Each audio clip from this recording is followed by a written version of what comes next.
High বন্ধুরা, সবাই কেমন আছো?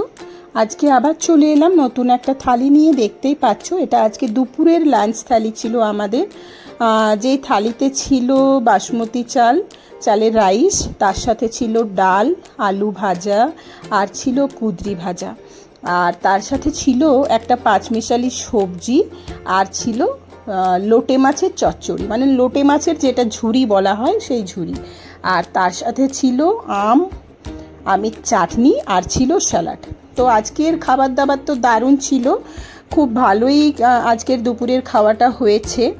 আর লোটে মাছ থাকলে আমাদের তো আর কোনো কিছু লাগে না, যদিও প্রচুর পদ ছিল সাথে, বাট এই রকম লোটে মাছ, যেটা তোমাদেরকে আমি পরের রেসিপিতে দেখিয়ে দেবো কীভাবে আমরা লোটে মাছের ঝুরিটা বানাই।